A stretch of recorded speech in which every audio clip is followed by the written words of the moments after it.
सरकारने नुकतेच त्रिभाषा धोरण रद्द केले आहे।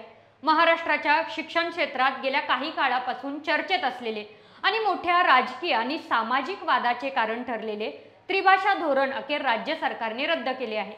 या निर्णयामुळे शिक्षण तज्ञ आणि विविध राजकीय पक्ष आणि नागरिक गटांकडून व्यक्त होणाऱ्या तीव्र विरोधावरती पडदा पडला आहे।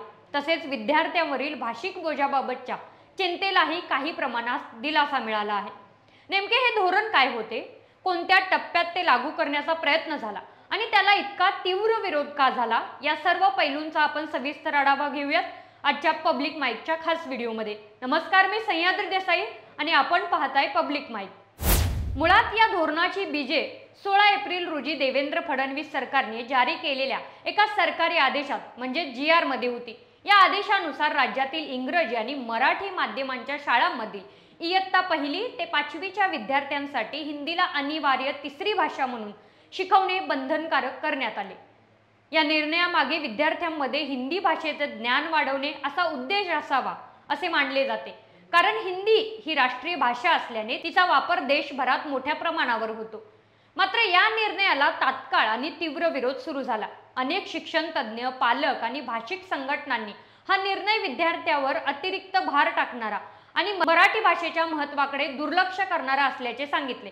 या विरोधानंतर सरकारने आपला पवित्रा बदलला। 17 जून रोजी एक सुधारित GR जारी करण्यात आला, ज्यामध्ये हिंदीला अनिवार्य न ठेवता पर्यायी भाषा म्हणून निवडण्याचा पर्याय विद्यार्थ्यांना देण्यात आला।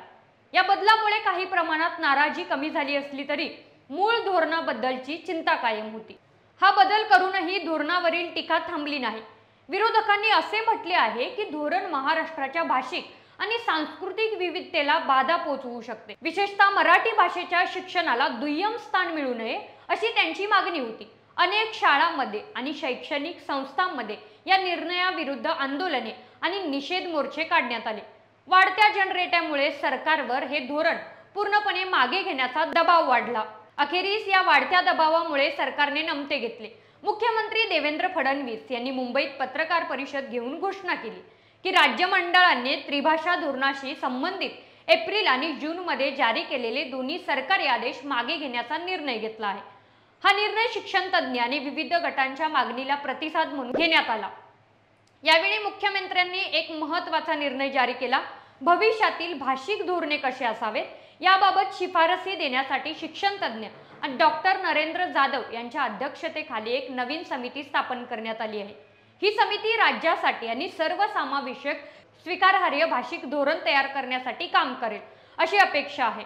या निर्णयावर राजकीय आरोप आणि प्रत्यारोप झाले। देवेंद्र फडणवीस यांनी माजी मुख्यमंत्री उद्धव ठाकरे यांच्यावर आरोप केला की त्यांच्या कार्यकाळात डॉक्टर रघुनाथ माशेलकर समितीने इयत्ता 1 ते 12वी पर्यंत त्रिभाषा धोरण सुरू करण्याची शिफारस केली होती आणि ते स्वीकारून त्यावर एक समितीही स्थापन करण्यात आली होती। यातून विद्यमान सरकारच्या निर्णयाला मागील सरकारच्या धोरणांचा संदर्भ देऊन राजकीय स्पष्टीकरण देण्याचा प्रयत्न करण्यात आला। त्रिभाषा धोरण रद्द झाल्यामुळे तात्पुरता वाद शमला असला तरी डॉक्टर नरेंद्र जाधव यांच्या समितीच्या शिफारसीनंतर महाराष्ट्राचे पुढील भाषिक धोरण कसे असेल हे पाहणे सध्या महत्त्वाचे ठरेल। विद्यार्थ्यांवर भाषिक भार न टाकता त्यांना विविध भाषांचे ज्ञान कसे मिळेल यावर ही समिती काम करेल अशी अपेक्षा आहे। यामध्ये महाराष्ट्रामध्ये एक सध्या मोठी राजकीय घटना घडली होती। ती अशी होती की राज ठाकरे आणि उद्धव ठाकरे या हिंदी सक्तीच्या विरोधानिमित्त एकत्र येणार होते। त्यांनी 5 तारखेला म्हणजेच 5 जुलैला एक मोर्चा सुद्धा जाहीर केला होता। आता राज ठाकरे आणि उद्धव ठाकरे एकत्र येऊन हा मोर्चा काढणार, हिंदी सक्तीच्या विरोधात बोलणार, त्यासाठी मोठा जनसमुदाय एकत्र होणार आणि सरकारच्या विरोधात आवाज उठवणार। ही सगळी घटना घडणार असल्यामुळे सरकारने त्यांना घाबरून कदाचित हा GR मागे घेतला का, ही हिंदी सक्ती विरोधाची घोषणा मागे घेतली होती का, हा GR कॅन्सल केला का, हा सगळा मुद्दा महत्त्वाचा ठरतो। कारण राज ठाकरे यावरती प्रचंड तीव्र झाले होते आणि त्यांनी तीव्र शब्दांमध्ये असा विरोध केला होता आणि त्यांचं बोलणंही अशा प्रकारचं होतं की हिंदी मुळात महाराष्ट्रामध्ये शिकवलीच जाऊ नये। हिंदी महाराष्ट्रातील विद्यार्थ्यांवरती लादली जाते, ज्यामुळे मराठीवरती अन्याय होतो, अशा प्रकारे राज ठाकरेंनी वक्तव्य सुद्धा केलं होतं। ज्यानंतर जेव्हा हा GR रद्द करण्यात आला होता त्यानंतर राज ठाकरेंनी एक ट्विटही केलं, ज्यामध्ये पूर्ण समावेशक बातमी त्यांनी दिली होती। इतकंच नाही तर त्यामध्ये उद्धव ठाकरे आणि राज ठाकरे आता एकत्र येणार, हिंदी सक्तीच्या निमित्ताने ते एकत्र एका व्यासपीठावरती येणार, एकत्र एक मोर्चा काढणार, जो की पहिला मोर्चा होणार राज ठाकरेंनी शिवसेना सोडल्यानंतर, आणि शिवसेना एकनाथ शिंदे गट आणि उद्धव ठाकरे गट असे दोन गट पडले त्यानंतरही पहिल्यांदाच राज ठाकरे आणि उद्धव ठाकरे हे दोन्ही बंधू एकत्र होणार होते। नेमका हिंदी सक्तीच्या निमित्ताने त्यांचं हे एकत्र येणं महाराष्ट्राच्या राजकारणात एक मोठा भूकंप आणेल का, कदाचित अशी भीती देखील सरकारच्या मनामध्ये होती का, हा सुद्धा प्रश्न महत्त्वाचा ठरतोय। परंतु फक्त महाराष्ट्रामध्ये हिंदी भाषा सक्तीला विरोध झाला नाही, तर याआधी सुद्धा काही राज्यांमध्ये विरोध झालेला आहे। म्हणजे तमिळनाडू हे एक असं राज्य आहे जिथे त्रिभाषा सूत्राला आणि हिंदी विशेषतः अनिवार्य करण्याला नेहमीच तीव्र विरोध झालेला आहे। या विरोधाची एक मोठी ऐतिहासिक पार्श्वभूमी सुद्धा आहे। मुळात तमिळनाडूमध्ये तमिळ भाषेची अस्मिता खूप प्रबळ आहे आणि ती संस्कृतीचा एक अविभाज्य भाग मानली जाते। हिंदी लादण्याला ते आपल्या भाषिक आणि सांस्कृतिक अस्मितेवरती हल्ला मानतात।